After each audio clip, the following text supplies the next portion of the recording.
So, producer Bethany, I don't know where you have your rankings of, school food when it came to lunchtime and all that, but there's one item that gets overlooked severely in the all-time rankings. I know pizza is number one. That's the one. That's the holy grail, right? Like, but only if you got the right slice.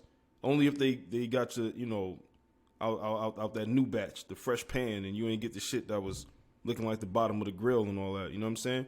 But when it came to like Thanksgiving time, that little loose turkey, pulled turkey, whatever, with the gravy, that shit was all right. You know what I'm saying? Like that shit was all right. That was one of them. And it's underrated. I don't hear a lot of people talk about that, but they did their thing with that one. I'm not gonna hold you. They used to get silly with the fajitas too. You know what I'm saying? They had the proper amount of seasoning on them. You feel me? Hitting it off the elbow and all that before it was popular. Peppers was in the joint too, looking real colorful and all that, looking real autumn-like. You know what I'm saying? So it's just a couple things that gets overlooked when you talk about the all-time rankings of school lunch food, man. You know what I'm saying? But shout out to Detroit public school system. Get your knuckle game right. Get you a good meal. You know what I'm saying? Pass you a note or two. You never know. You know what I mean? But we here though, man. It's episode 5 of All for the Love, or should I say, episodio 5. Yeah, I know. Producer Bethany looking at me, she ain't know it was really like that, but your boy out here speaking Portuguese and all that. You feel me? I heard they like us out there in Brazil, man. That's just what I heard. I heard they feeling us in Brazil. So I want to say shout out to our, our listeners out there in Brazil, Tap in with me. Holla at me, Thank you. Or should I say obrigada? Yeah, I ain't knew I had that in the, come on. I got that in the arsenal, man. I'm out here. This is real. You look this up. That's what that mean. You know what I'm saying? I'm here. Also, the NBA is back. NBA is back, which means we have NBA basketball, we have Major League Baseball going on, college football, NFL football. I have to give a shout out to MyBookie. No, I don't have a personal bookie. I mean, MyBookie.ag, sports betting platform. Whether you're a professional bettor, a novice, or you fall somewhere in between that, they have a great interface on the website. It's super easy to use, super easy for you to figure it out. And I think their best quality is that they really don't treat you like a customer. They treat you more like family, because you'll look up on a random Tuesday or random Thursday and you'll just get a message that says, log in and check your messages for a reward. And you just get a free $10 play that you can just put on anything. You can put together the greatest parlay of your life with a free 10. I just looked up today and they sent me a message, free $10. I can bet on whatever I want. So shout out to mybookie.ag. I know you guys seen Jadakiss promoting that. I feel like it's the best sports betting platform out there. And who knows, one day maybe I'll have my own promo code to give you guys. But for right now, just consider this free game. The same way they gave me that free 10, I'm giving y'all some free game. So take that and do what you want with it. You know what I mean? But let's get to it. We got a couple things to talk about. Later on in the show, we're going to be joined by the homie Mo. Y'all know her on Twitter as, Miss Peacherino. She's on Instagram, same handle. We're going to talk about some movies and some shows, and she got some science to break down and all that.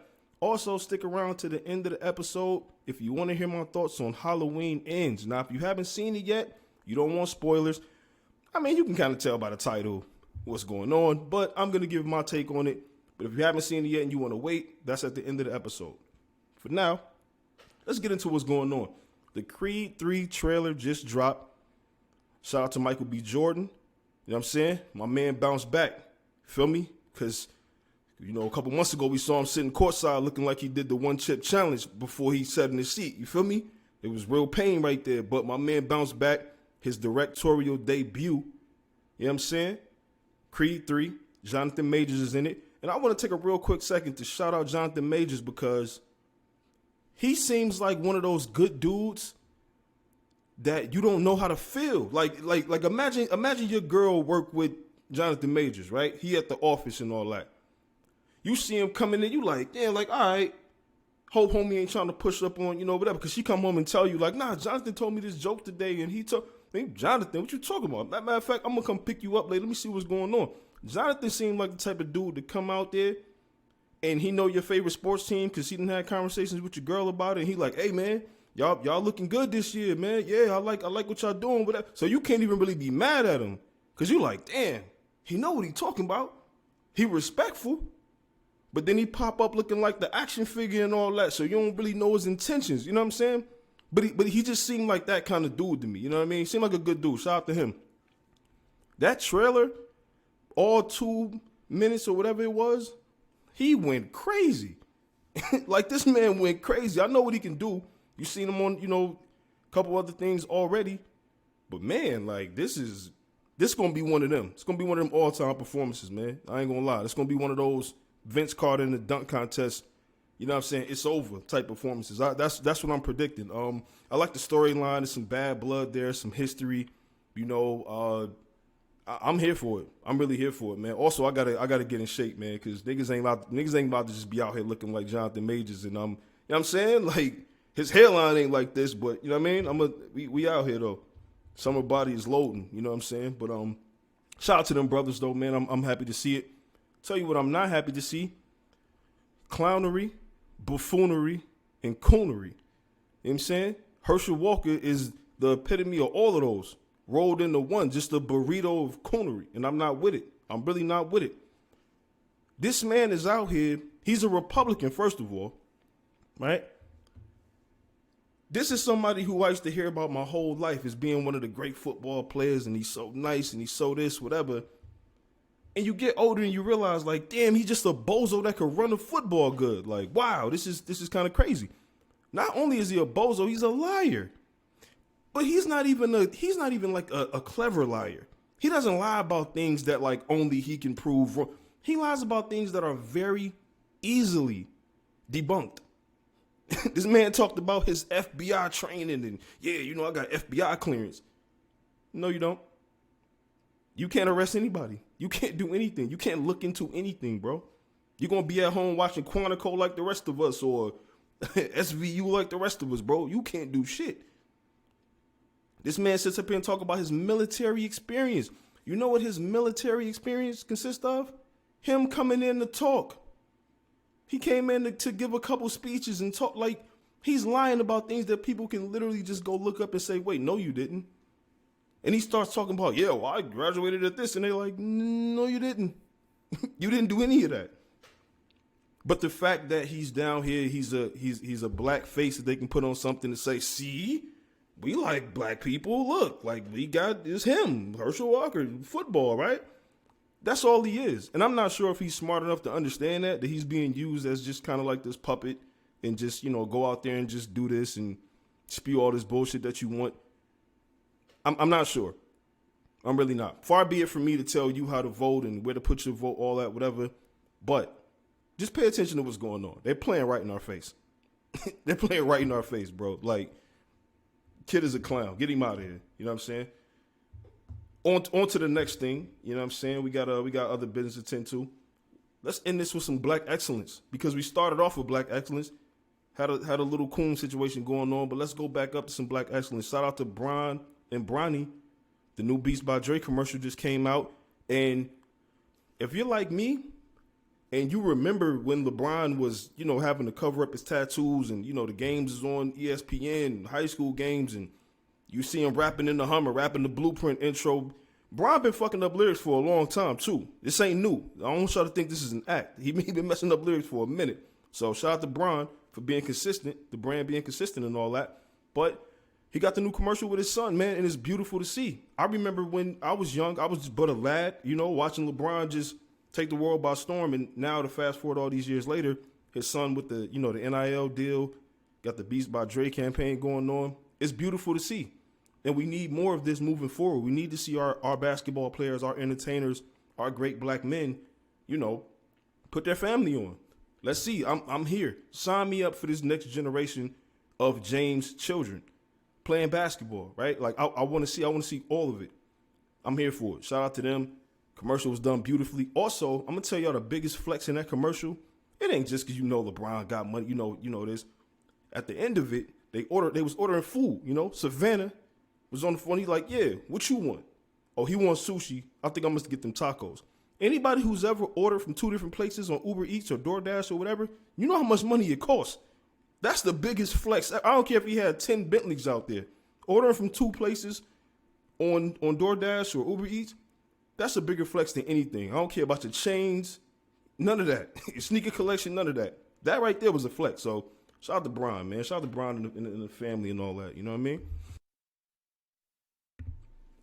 I want to give flowers again, as I usually do when I come on this show. Y'all know that. I got to give flowers. I got to give credit to the one and only, the great Ransom. Some of you guys like me, you remember from the A-Team days, the DJ Clue era, the mixtapes and all that. Ransom killing shit with Hitchcock, and they were the A-Team, rapping with Fab and Paul Kane and all of that. Ransom has continued to not only put out excellent work, but he's managed to grow in the space where a lot of times street rappers who are big on like punchlines, metaphors, similes, and wordplay, they have a ceiling. You know what I mean? They don't usually rise above that. But Ransom continues to defy the odds, and he's reinvented himself, I think, incredibly over the last, decade, I want to say. And he's been putting out nothing but great work. A lot of it has come with Nicholas Craven, the great producer. Shout out to him. And I'm just proud to see it, man. Rand is one of those guys who he's made mistakes in the public. He's done jail time. He's done this, that, and the third. But all that adversity just adds to the story. And he continues to make history, as far as I'm concerned, to be one of these guys that's going to be remembered as a great. And his catalog is going to, for surely back it up. Puts out music, gets a great response. He's still one of the best rappers living. If you told me he was the best, I wouldn't argue with you. I really wouldn't. You know what I'm saying? We talked about this on the Society before. Rand is out here with the crossbody bags and the good fade and all that. Like, he's Rand out here touching a different type of paper, man. You know what I'm saying? That don't happen by accident. So shout out to Ransom, man. Y'all know what I do when I come here, man. I gotta give credit where it's due. Gotta shout out a legend. So shout out to him, man. And you know what? Real quick, I'll give y'all a project of his to go check out. I'll give y'all a couple, matter of fact. That's what I'm gonna do for y'all, man. Give y'all a little bit of homework and all that. He got a project called 7, where he basically talking about the 7 deadly sins, and got some key features on there. Banks is on there, Royce is on there. Go check it out. That project is incredible. You want to start anywhere, you know what I mean? You should go back and listen to the mixtapes and do your homework, but I'll put together a playlist for you guys. I'll put together some of my favorite Ransom songs and put those out. And I know people been hitting me up. I know I owe y'all some playlists. I'm gonna put them together this weekend. Y'all gonna have all of them. I promise you. The Glorilla joint, the Freddie Get all of them. I got you. I promise you I got you. But the Ransom joint, yeah, check out that. Check out Director's Cut Scene 3. Check out that whole series. They just went in on the movie titles and they really got busy on that. So shout out to Ram once again, man. But yeah, man, coming up, we got the homie Mo. Talked about the top of the episode. We're gonna talk about some movies, some shows. She gave me something, the science on a recommendation. You don't just tell somebody, oh, hey, I like this movie, so I think you'll. Nah, it's a whole science that goes into it. So after we pay these bills and all that, coming right back with Mo, man. You know what I mean? All for the Love, episode 5, man. As promised, man. You gotta love it when the homies pull up, and you definitely gotta love it when the homies are. I don't want to undersell it, legendary. You know what I mean? I don't think that's saying nothing too crazy. Yeah, you know what I mean? And I'll let you introduce yourself for the people who are not familiar with you. Go ahead, let them know what's going on right now. What's up? It's Miss Peacherino, aka Mo. I am the founder of What We Watch. That's my jam. Mm-hmm. You probably heard about it. You probably see me on Twitter, YouTube, a little bit on Instagram, and I have my own website, of course, whatwewatch.net. But yeah, that's a little bit about me, and I'm sure we're going to get into a little bit more. Absolutely. Now, on Instagram, if y'all follow her on Instagram, that's the lavish. That's the, you know what I mean? If you privileged to follow her on Instagram, man, it's one of them, you know what I mean? But yeah, so you talk about, the What We Watch, the brand and all of that, and I think that the public, they always see the finished product or like, when everything is kind of always in motion. But, just talk a little bit about what went into and what continues to go into building that brand and the community, because the community is dope too. Thank you. Yeah. So definitely. Everyone always sees the final product, especially when we talk about social media. It's right. We call it like the highlight reel. It's the best of you. It's the finished product, like you said, but it's the amalgamation of like all of the work that you've done in the team. You know, I speak a lot about myself, but I can't do this without a team. And so I think what we watch is like, a lot of people call it a podcast, and I'm like, it's not a podcast, it's a community. So I'm glad that you said that, Mariano. And I love my community. The people make it. I am just a facilitator. I'm a creator. I value the input of everyone around me, and I think if we are able to listen to each other's stories and perspectives, that we can be better as people. So that's kind of the foundation of what we watch. Yeah, and it's dope that it's built around movies and television, because like you always see, you know, things built around, you know, whether it's music or whatever, and those things are great as well. But we watch so much, you know, TV, like so much content, that it's great to have a space like this. So I do want to just shout you out for having that. Anyway, so now that we on this subject, right, of movies, of TV, I think recently Blumhouse has been probably my favorite. You know what I mean? Like anything they put out, anything, you know, I see their name attached to it, I'm like, I'll watch it. No matter who's in it, no matter what's going on, I will watch it. Is there any, you know, company like that where if you see their name attached, you're like, yo, yeah, count me into this? Absolutely. Blumhouse is one for sure, because I love horror. We can get into that too. Yes. A24, that studio supports a lot of independent filmmakers, so I'm in. That's what we watch is about, supporting the artists behind the art that we enjoy, the things that we watch, obviously. There's the brand. So, yeah, A24, Blumhouse, who else? Regal, or no, I'm sorry, not Regal, Regent. Who else? There's a lot of studios. Paramount puts out some good stuff. And a lot of independent studios that I know about. I mean, my independent studio, Palma Productions. We haven't had anything like yet, but we're working on it. Yeah, it's coming. It's on the way. Yeah. It's on the way. It's on the way. Well, you know, again, it takes work. It takes a lot of work before y'all see a finished product in a film or a TV show. Yeah. And my producer's company acknowledge it, which really kind of gives spaces for Black artists, particularly, especially Black screenwriters and directors and producers. So, yeah. Yeah. And so I do actually want to talk about horror for a minute, because lately I've been on this run of like getting more into horror movies. And I'm gonna just, full disclosure, when I was a kid, Hellraiser scared the shit out of me. Like I was like, yeah, you know what, I'm cool.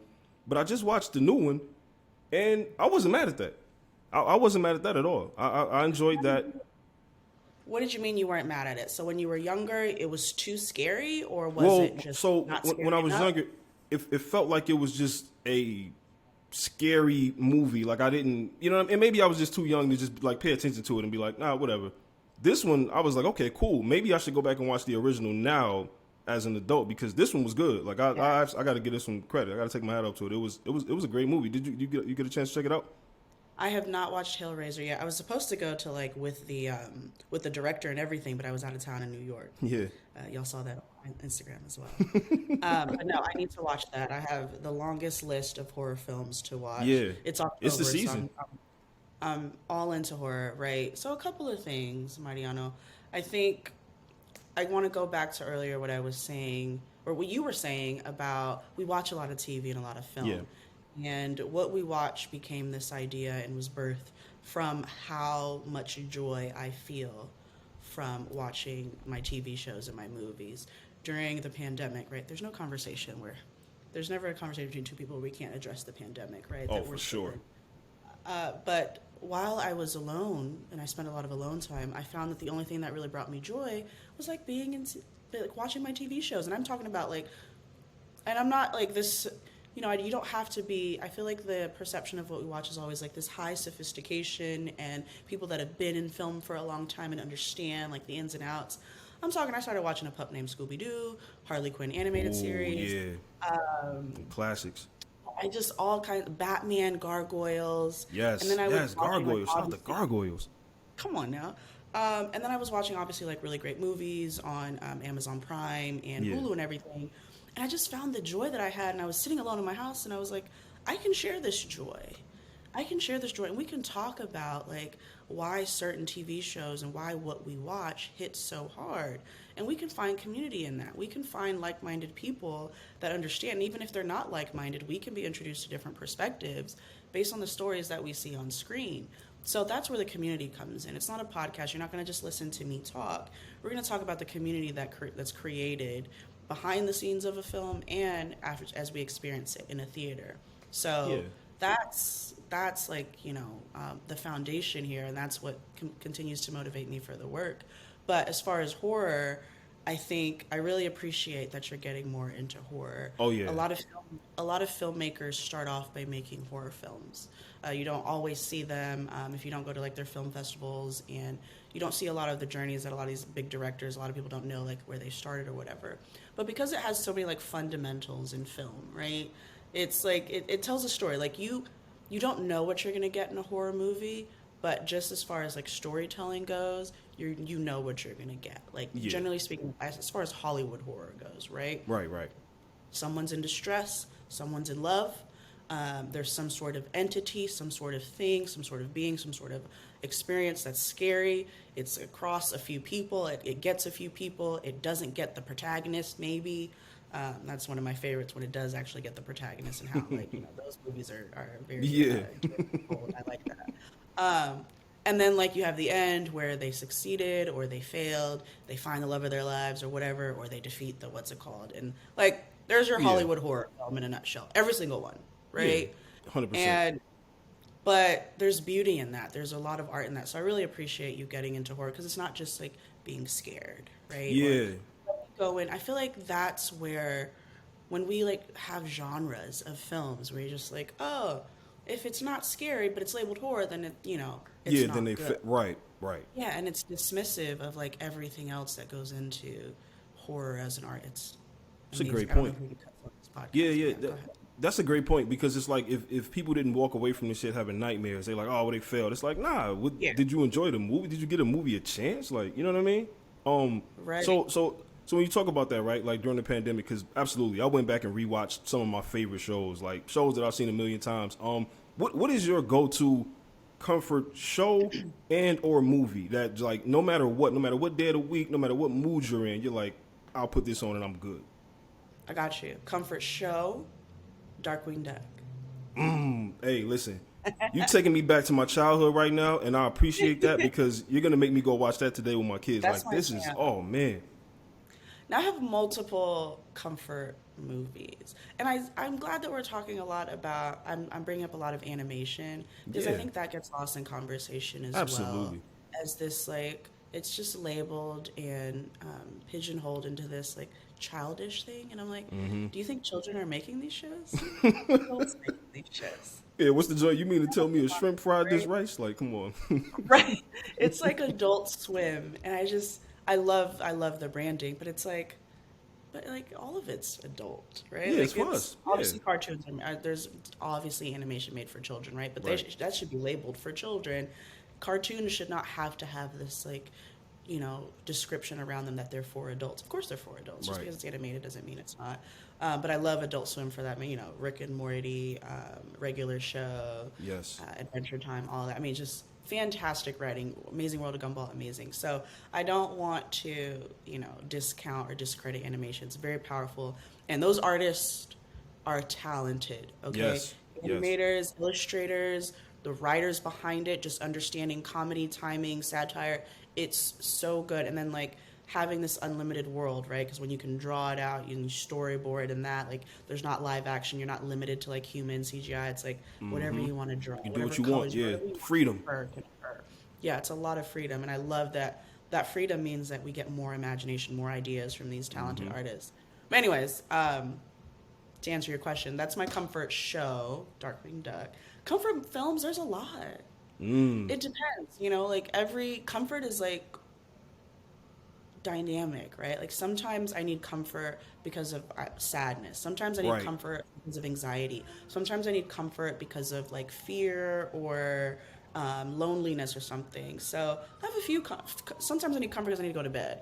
And that's no shade to like films, but you know how we say like they'll put you to sleep. But like I'm like, that's a good thing. Serve a purpose. That's a great purpose. Yeah. Yeah, like I've like gotten away from like shading stuff like that, because I'm like, actually, if you struggle sleeping sometimes, that shit's fire. Pretty important. Of course, I live in LA, and that's why you hear sirens. Of course, right? All good. So Gone Girl, and this is like my running joke, but people think I be joking. I be dead ass. I be serious. Gone Girl is I am filled with joy for Oh Gone man, Girl. yeah, I can see it. This is Oh yeah. my God, I love Gone Girl. I'm like, yes, girl, take your power back. Good for you. Take that man down, manipulate him. And then like, and then Avatar. Okay. Just the beautiful, right? That was groundbreaking when I it still came want out. the fruit that they had in Avatar to this day. I'm Like that's it looked beautiful. amazing. I don't. I'm telling you, that film is so comforting. I can put that on and go to bed. It's the Yeah. music. It's tons of blues, which is like very calming. Like Yes. it's a Yes. calming color. I think in This is color great to theory, hear like this, by the way, because so many people like shit on this movie. This is great to hear that you enjoyed it. I'm so glad to hear this. here's the thing. People don't get it. People don't get it. The girls that get it, okay? It's, yeah, like, I think if you revisit it now, because that's something I did in like Yeah. 2020 and 2021 when the pandemic was first Okay. starting. I was like, you guys need to go revisit Avatar. Just go revisit it. Now that you're spending a lot of time alone, go revisit Avatar. I understand all of the criticisms. I understand the storytelling. I get it. A little problematic. I get it, right? We romanticize some very like weird colonialism type of Right. things. Right. I Right. get it. However, just from an artistic perspective of like the visuals and the sound effects, Yes. and I mean, we've had a lot of scenes with no dialogue. They're beautiful. Like when they're just Yeah. flying on That's true. birds. It's so beautiful. I'm like, I love this. I can fall asleep to this every night. So Avatar, Gone Girl. I have a lot of comfort films. It just really depends. But yeah, Yeah. those Yeah. those Not. and then That's great. comfort. I hate when people ask me what my favorite film is. Like it's impossible for the work that I do and like my Yeah. passion. But I have an easy answer, and it's Parasite. So Okay. Parasite is all in one for me. It's my comfort film. It's my rage film. It's my happy film. It's my everything. Racking It's up all the all. all-purpose yards with that It's one. Yeah. my yeah, it's my creative film, and if I need to get the creative juices flowing, I have the storyboard. One of my really good friends got me like the storyboarding, the director's cut books and stuff like that. So it's my favorite. It's So why it's why I'm in this position and sitting here right now talking to yeah. you is because of that movie. Oh, that's beautiful. Then that's the great. Yeah, that's the best promotion for it ever. Then that's all you need to let people know. Like this is why this is it right here. And so in Exactly. talking to you about movies and television shows, you seem like the perfect person to ask. Like, hey, I need a recommendation. I'm gonna give you a couple things. What's your science behind a recommendation? Like, do you look at the person and go, I need to put you up on something that I want you to watch, or like I'm gonna just give you what you kind of need. Like, what's your science that goes into the perfect There is recommendation? a science. Those of you listening, y'all are very lucky right now. I'm about to give y'all my secrets. So, no, I mean, I tweet about it plenty, so I'm sure that's what you've seen a little bit. Recommendations are so like sacred. Like, like I can like make it relatable to like dating because everyone talks about dating all the time, right? Like, think about like you're dating someone and they like recommend one of like the worst films in your opinion that you've ever Yeah, seen. You gotta look at it a little. You're like, yeah. I don't know if I'm texting them back as obviously, quick like, as yeah. I don't know. yeah, it's like, do I like it as much as I think I do? How do I love something you hate, or how do I hate something you love? So recommendations are so sacred and like fragile to me, and they really reflect who you are, right? I mean, our opinions and our experiences like reflect who we are, and I give a lot of grace. I'm like very open to other people's experiences and ideas. And that's why I say, like, I understand your criticisms of anything that I may enjoy, but I also like want you to dive a little deeper and maybe like I can open your eyes to something else or an additional perspective, or if you hear the artist's history behind this story or why they wrote it like this or why they filmed it like this, maybe you can find some appreciation. I think that's so important. I sound like an artist and a creative because that's just like that's all we want, right? We just Right, right. want someone to hear and understand and respect and appreciate the work that we put into something. Sure. And so with recommendations, I feel like I don't recommend something just because I enjoy it. I enjoy most things, right? Like I'm living my life. Like everything I Yeah. find joy.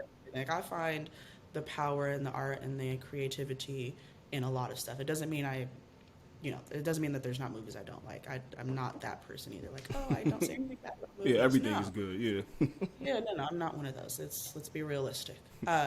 But I think with recommendations, people are like, if I enjoyed it, I'm going to tell everyone to watch it. Yeah. Right? And it happens a lot. Like, you have to watch this. But, like, I think recommendations come with, like, understanding your audience, number one. So, like, you are a man from where? Detroit. You know? Born and raised Detroit, Michigan.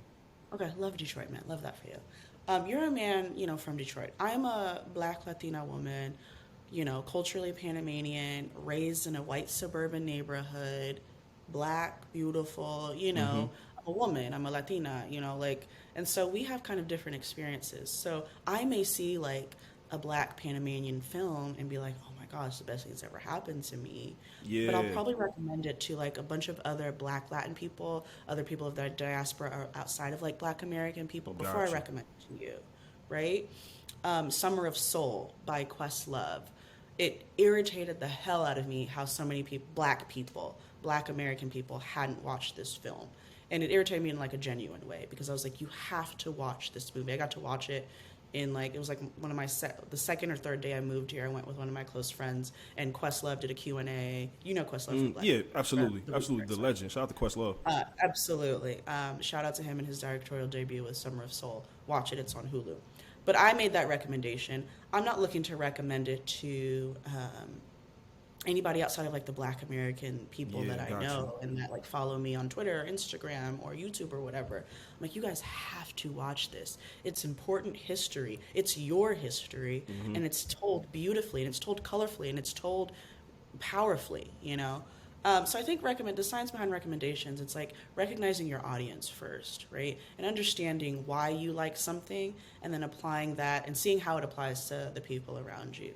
So, you know, I recommend Dope Sick on Hulu, but I recommend it with like a caveat or with a stipulation that says, hey, this is a very deeply rooted, it's obviously a dramatization, but it's based on things that actually happened with the Sackler family and Oxycontin and stuff like that. So I say I recommend this to you if you are interested in being informed, seeing well-acted characters, you know, portray real-life experiences or like combination thereof, and you're interested in understanding like how the conversations around drugs, right? Because we all understand and experience drugs, whether it's prescription or whatever the case may be. Right. We understand how it affected Black people in the community, right? Everyone watches Snowfall, right? For sure. For sure.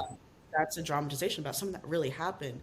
And so I think Dope Sick, especially the timing in which it came out, the families that were affected by this, you know, fucked up family, excuse my language, were getting their claims. Their claims were being settled and they were getting like the money back, not their loved ones. And so I recommended Dope Sick to everyone if this is what you like. So I think that was a very long-winded response. No. I love it. I'm sitting here like, yo. Yeah, I'm spitting right now, but it's like just understanding your audience. Like Parasite is another thing. I mean, I recommend that film, right? I'm biased, but I'm not really biased because it won Best Picture. So like everybody seems to get it, right? If Hey, when you're right, you're right. Oscars, the epitome of like experiencing and criticizing film, which I don't, but like, you know, in general, right? Who doesn't want to win an Oscar? But like an Academy Award. But Parasite is so beautiful, and it's so, for me, it's like if you like any genre, horror, comedy, you know, foreign films, you know, like fun twists and scares, and like who doesn't like at least one of those things, drama, then you'll like this film. And so that's how I prioritize like recommending stuff. There's a lot of stuff that I like that you may not like. Yeah, so I don't just recommend it because I like it. You see that? That's what I mean, like the science behind it, like breaking this shit down. Like, nah, bro, this is what goes into it. Not just, like you said, hey, I watched this thing, I thought it was cool, you should watch it. Like, nah, let me really give you the science, man. That was beautiful. I feel like I'm sitting here right now, and I feel like I'm you know, the Will Smith from Fresh Prince where he got the vest on and the glasses, and he's sitting there like, yeah, he's learning. Like, I'm soaking this all up, man. I appreciate all of this, man. Of course, I'm glad to be here. Nah, man. Also, listen, I appreciate you for pulling up. Shit, man. I learned a lot just now. I really did. I love it. It's beautiful. You know what I mean? And I think that the audience will agree. You know, again, thank you for pulling up on me, for joining me on the show. And I would love to have you back. There's more movies coming out, with shows coming out, and all that stuff. I would absolutely love to have you back. So. Yeah, man. So absolutely. Let's talk about it. You know, I can literally talk about this for hours. Like let's yes. get it.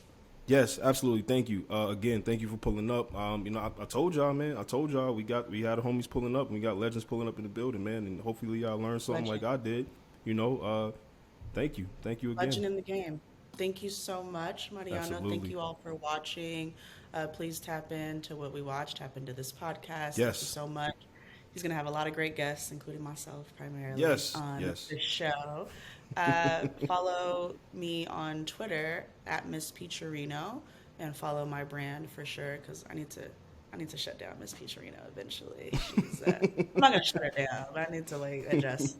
But what we watch film TV, that's www film TV. Hashtag what we watch with how you felt about this show, and let me know if you need anything, if you need any personal recommendations. I have a newsletter, I have a website, whatwewatch.net. So thank you Yes. guys. Yes. Love it, man. Thank you. So, man, shout out to Mo once again for pulling up. Told y'all, man, you gotta love when the homies pull up. You have to. It's always a great time. And man, listen, we got another one of the homies pulling up. Next week. I'm trying to tell you, it's one of them. It's one of them ones. You know what I'm saying? But yeah, talked about this at the top of the show. We can't run from it no longer. You know what I'm saying? That's what I told her. But listen, that's not important. We're going to get into Halloween Ends, right? Man. Anybody who knows me personally, you know how much of a Michael Myers fan I am, right? I'm not saying I support everything he do. Hold on. Slow down. I'm just a fan. Just a fan. That's it. It's entertainment. It's art. Now, when I saw the title was Halloween Ends, immediately I was like, okay, well, cool. If they're going to get Mike out of here, hopefully they send him out like the legend that he is, right? Nah. They got Mike in here losing fist fights, getting his mask taken off. They got Mike getting talked to crazy. Like, it's just not, it's not realistic. Nobody who's ever put their hands on Mike just walked away like, oh yeah, nah, he was whatever. No, that doesn't happen. Your man is down there living in a cave or something like that, some little underground joint, chilling away from the world and all this. He get defeated in hand-to-hand combat and just he got his mask taken off gracefully. That was a graceful removal. And I just don't remember seeing that happen in the history of Michael Myers them. You know what I'm saying? Then they tried to set up a new dude that like Mike is kind of, he kind of see a little bit of himself in him, and he's like, oh yeah, this could be the next one. This could be the apprentice and all that. He ends up being a bird. He can't do it. Mike get him out of here. Now they did have Mike do his signature shit where he does like some super tough shit, and he got the knife sticking into Shorty through the wall, and then he backed up and she was just right there, and that was amazing. That was incredible. It might be the only highlight from the whole joint, if you really ask me. Like, they played Mike. What I thought was gonna happen at the end of this was Jamie Lee Curtis, and it don't matter what her name is in the movie. We always call her Jamie Lee Curtis when it comes to Michael Myers movies. It's just what it is. Jamie Lee Curtis, she was supposed to go out with him. They've been attached by the hip from the beginning of this series, from the very beginning, every movie. And in the last one, her daughter actually died, but in this one, she gets to just escape. Like, she gets to escape. Her and the granddaughter. I'm not mad if the granddaughter survives. Cool. But Jamie Lee Curtis just she got Mike on the table like a holiday ham and all that. You know what I'm saying? Carving him up, cutting him up and all that. And then they crowd surfed him. They crowd surfed Mike like he was Lil Uzi or something. I never seen this type of disrespect in my life, and I'm upset. Maybe I don't sound like that, but I've had a couple days to kind of process this, but I'm upset. They was treating Mike like he was one of them. You know what I'm saying? One of them, a Rolling Stone or something like that. Like, bro, no, that's Mike. You supposed to respect Mike. That movie was supposed to end with Jamie Lee Curtis and Mike going out together. That's the only acceptable ending I would have took. Like, but that shit is crazy. Like, they really played Mike in this movie, man. They really did. They had Mike on some, like, they didn't treat him like it was Michael. You know what I mean? Like Michael Myers. They treated him like he was just an average, just a guy. You know what I mean? Just one of them. One of those dudes, buddy or something. Just whoever you want to call him. Player one. You know what I mean? Like, just whoever. that was Michael Myers supposed to go out like Michael Myers, bro. It upset me and my family as well greatly. You understand? I really just wasn't feeling it, man, at all. You know, so if that's the way they want to end it, I guess, man. But the shit is whack. Don't even waste your time, your energy on watching it. It's whack. That ain't Mike, man. That's not Mike. They treat that nigga like he was looking like Matt. They had him out there looking like Matt Ryan right now. You remember how Patrick Ewing looked when he was on the Sonics? Or Hakeem Olajuwon was looking on the Raptors and all that? That's how they had Mike looking in this movie. Like, this is crazy. This is absolutely crazy. That's Mike. That's Michael Myers. And they had him out there just getting defeated in hand-to-hand combat. They treated that man like how Jadakiss did Dipset on Versus. Took his mask off and all that and just, Diddy bopped off with it. I just don't understand it. And it upsets me. It disturbs me. It really does. But, hey, man, listen, if you still plan on watching it, that's cool. That's on you. Just know that the big homie, the big hairline told you here first, shit ain't worth it. You know what I'm saying? But in the meantime, man, listen, shout out to everybody that tunes in. Shout out to everybody that, sends positive messages my way. And let me say this real quick. I had a listener hit me up and tell me that they caught up on all the episodes one day and, listening to me talk helped them get through a lot of the stress that they were dealing with and things like that. That lets me know that I'm doing my job. Producer Bethany and I, we pull up here and we're for the people always. And so things like that really make me happy, man. It really makes, doing this shit really, really worth it. You know what I mean? It's just incredible, man. So shout out to y'all for tuning in. Shout out to Brazil. Like I said, top of the episode. I'm going to learn some more Portuguese. I ain't got no closing statement in Portuguese, none of that. But next time I will. I promise you that. But before we get out of here, I do want to read this. We are bringing back Ask Mari. Bringing back that segment. If you got any questions, you can hit up the email. It is allfortheloveshow@gmail.com. Hit me up. Got this message right here from my man Don P. Shout out to Don, man. He from back during that era when Twitter was, Twitter was Twittering and all that. You heard? And he said, "What's good, Mari? It's your boy Don P. You already know. I do. Blessings to you and yours, homie. I don't know if you've discussed this, but I want to know, what are some of your all-time favorite films, any genre? Peace, brother." Damn, man. So up until recently, I couldn't really pick like a favorite movie because I have so many movies that I just always go back to. Casino and Goodfellas, all that, the typical joints, right? I think The Town is my favorite movie ever. I think that might just be it for me. Like I can watch that movie every single day and not get tired of it. Like I love that movie, yo. Love it. Love that. It's what? That shit is amazing. Shit make you want to go get a Celtics jersey. You know what I'm saying? They really do. So that's it for that category. I want to say, like, if you're talking about like comedy, man, I got so many with comedy, man. The Breakup, 40-Year-Old Virgin, Knocked Up, Yes Man. Like, I Love You, Man. That's one of my joints. Like, man, this, you know what I mean? I like 10 Things I Hate About You. I like, I like the Saw franchise is my shit, though. Let me just tell you that right now. The Saw franchise is it for me. That's the top of the food chain, the apex predator for me. All time, that's it. You know what I'm saying? So yeah, I mean, my, of course, Paid in Full, Killer Season. I know that's an unpopular opinion, but that's only because you're uncultured. If you heard Killer Season just now, you felt some kind of way, that's a you problem, not me. You know what I'm saying? But yeah, I mean, that's a couple of them. You know what I mean? Just to name a few. Got 150. You know what I mean? Shout out to you if you get that reference. But yeah, man.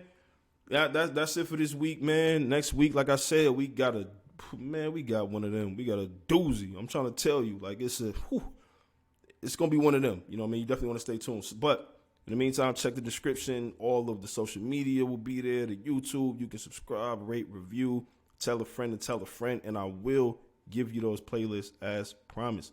Till next time, I'm out.